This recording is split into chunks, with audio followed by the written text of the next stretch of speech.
അസ്സലാമലൈക്കും. എല്ലാവർക്കും സുഖമാണെന്ന് കരുതുന്നു. ഞാൻ ഇന്നൊരു പൂരി ഉണ്ടാക്കിയേ. പൂരി നമ്മളെപ്പോഴും ഉണ്ടാക്കുന്ന പൂരി തന്നെയല്ലേ, അപ്പോൾ ഒരു വെറൈറ്റി ആയിട്ടൊന്ന് ഉണ്ടാക്കി നോക്കാമെന്ന് വിചാരിച്ച്.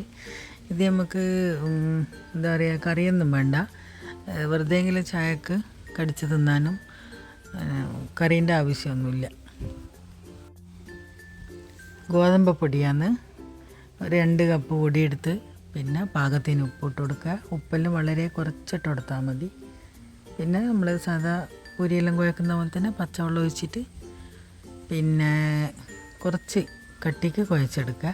കട്ടി എന്ന് പറയുമ്പോൾ ചപ്പാത്തിക്ക് വേറെയാണ് കുഴച്ചെടുക്കുന്നത്, പൂരിക്ക് കുറച്ചും കൂടി ഡ്രൈ ആയിട്ട് കുഴച്ചെടുക്കണം.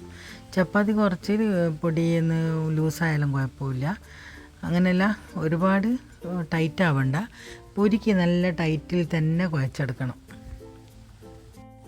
ഇനി വെറൈറ്റി ഒന്ന് ഉദ്ദേശിക്കുന്നത് ഇതിൽ കുറച്ച് തേങ്ങ ചിരണ്ടിയിട്ട് കൊടുക്കുക. പിന്നെ അതുപോലെ തന്നെ ഒന്നിക്കിൽ കരിഞ്ചീരകോ അല്ലെങ്കിൽ കറുത്ത എള്ള്, അത് ഏതെങ്കിലും ഇട്ട് കൊടുക്കുക. പിന്നെ നമ്മൾ ഒരു നെല്ലിക്ക വലുപ്പത്തിനേക്കാളും കുറച്ചും കൂടി എടുത്തിട്ട് പിന്നെ ബോളാക്കി വെക്കുക. എന്നിട്ട് പരത്തിയെടുക്കുക. ഞാൻ കുറച്ച്, നമ്മൾ 3 പേർക്ക് തിന്നണ്ട മാത്രമേ ഉണ്ടാക്കിയെടുക്കുന്നുള്ളൂ.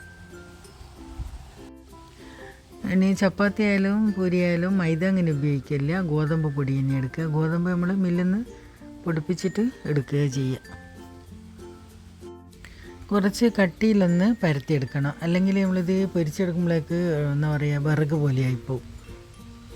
പൂരി ഒന്ന് ഇട്ട് കൊടുത്ത് പിന്നെ അടുത്തതും വേഗം അതിൻ്റെ കൂടെ തന്നെ ഇട്ട് കൊടുത്തിട്ടുണ്ടല്ലോ, വേഗം അതിൻ്റെ നമ്മൾ രണ്ടാമത് ഇടുന്നതും വേഗം പൊങ്ങി വരും. നമ്മൾ തട്ടി കൊടുക്കേണ്ട ആവശ്യമില്ല. എണ്ണ കുടിച്ചു പോകുന്നുള്ള പേടിയോ ഒന്നും വേണ്ട. ഞാൻ ഒഴിച്ചു കൊടുത്ത എണ്ണ അതുപോലെ തന്നെയുണ്ട്. ഞാൻ ഓയിലാണ് ഇത് പൊരിച്ചെടുക്കുന്നത്.